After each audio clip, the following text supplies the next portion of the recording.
आज के इस वीडियो में हम जानेंगे कि कैसे एक इरेशनल नंबर को हम नंबर लाइन पर रिप्रेजेंट करना है, क्योंकि हम जो क्वेश्चन सॉल्व करने जा रहे हैं ये क्वेश्चन एनसीईआरटी क्लास 9 के मैथ्स का एक्सरसाइज 1.2 का क्वेश्चन नंबर 3 है। तो हमें क्या पता करना है कि √5 को बस रिप्रेजेंट कर देना है नंबर लाइन पे। तो सबसे पहली बात है कि हम √5 को यहाँ पे लिखते हैं और ये देखते हैं कि एग्जैक्टली इसका लोकेशन तो पता होना चाहिए ना, तो पता करने की कोशिश करते हैं। तो पहले ये समझना है कि √5 किस दो नंबर के बीच में, किस दो परफेक्ट स्क्वायर के नंबर के बीच में आता है।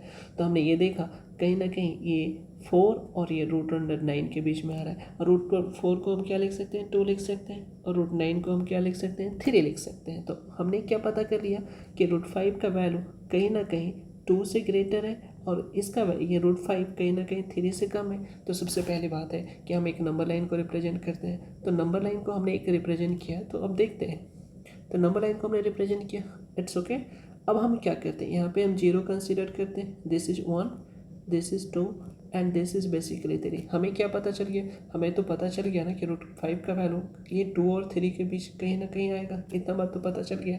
लेकिन उससे पहले हमें जानना है कि √5 एक इरेशनल नंबर है बट इसको रिप्रेजेंट करता है। तो सबसे पहली बात है कि हमें ये समझना होगा कि √5 को हम क्या लिख सकते हैं। तो सबसे पहली बात है कि √5 को हमने लिखा, क्या √5 को रूट के अंदर ये 2 का स्क्वायर और +1 का स्क्वायर हमने लिख सकते हैं कि नहीं, क्योंकि हमने ये देखा 0 से लेके ये क्या है 2 तक है। तो सिंपल सी बात है, ये किसकी तरह दिख रहा है, ये कहीं ना कहीं एक हाइपोटेन्यूज को रिप्रेजेंट कर रहा है कि अगर इस 2 को हम बेस कंसिडर करते हैं और इस 1 को हम परपेंडिकुलर कंसिडर करते हैं, तो परपेंडिकुलर का स्क्वायर प्लस बेस का स्क्वायर, इन दोनों के रूट अंडर में जो वैल्यू होता है वो कहीं ना कहीं हाइपोटेन्यूज को रिप्रेजेंट करता है। इतना बात समझ में आ गया। अब कंस्ट्रक्शन में हम और क्या करेंगे, अब हम क्या करेंगे, क्योंकि यहाँ पे 1 क्या है, परपेंडिकुलर है, तो ये बात समझना पड़ेगा कि जो यहाँ पे 2 है इसके ऊपर एक परपेंडिकुलर लाइन ड्रॉ करना है और इस लाइन सेगमेंट का जो लेंथ होना चाहिए वो 1 यूनिट होना चाहिए। तभी तो अगर हम इसको 2 माने थे और इसको 1 माने थे, तो एज पर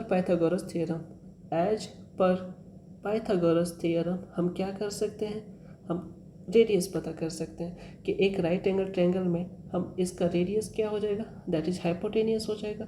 इसका हम नाम दे देते हैं दिस, ये बी हो जाएगा। तो आप देखो कि एक राइट एंगल ट्रायंगल की बात करते हैं, किस में, ए बी ओ की हम बात करते हैं। तो ए बी ओ की जब हम बात कर रहे हैं, हम किसका वैल्यू निकालना चाहते हैं, ए ओ, जो कि बेसिकली एक हाइपोटेनियस है। तो एक हाइपोटेनियस का वैल्यू हम क्या लिख सकते हैं, यहाँ पे ओ बी का होल स्क्वायर प्लस में बी ए का स्क्वायर लिख सकते हैं, डेफिनेटली लिख सकते हैं। लेकिन ओ बी का वैल्यू कितना है, 2 का स्क्वायर करेंगे और इसका वैल्यू कितना है, 1 का स्क्वायर।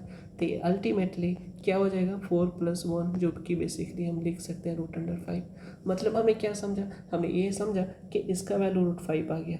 इतना बात तो समझ में आ गया। लेकिन अब हम इस √5 को कहाँ रिप्रेजेंट करना चाहते हैं, इस नंबर लाइन पे रिप्रेजेंट करना चाहते हैं, ठीक है। तो रिप्रेजेंट करना चाहते हैं, उसके लिए क्या करना पड़ेगा कि अगर हम ओ ए को एक रेडियस मान के एक सर्कल को ड्रॉ करते हैं, तो आप जरा देखो कि ये सर्कल कुछ ऐसा बनेगा कि नहीं। मेरा सर्कल उतना अच्छा नहीं दिखाई दे रहा है बट आप समझने की कोशिश करना, ठीक है। तो एक सर्कल बनेगा, तो इतना बात समझ में आ गया। अब ये सर्कल का जो सर्कमफ्रेंस है कहीं ना कहीं इस पॉइंट पे टच कर रहा है। इस पॉइंट का चलो हम नाम दे देते हैं सी देते हैं, और इस पॉइंट का नाम सी दे देते हैं। तो तुम एक बात बताओ कि ओ ए को हमने क्या माना था, रेडियस माना था, तो क्या ओ सी भी रेडियस होगा कि नहीं। तो यहाँ पे हम ये देख रहे हैं कि ये ओ सी कहीं ना कहीं रेडियस के बराबर है, डेफिनेटली।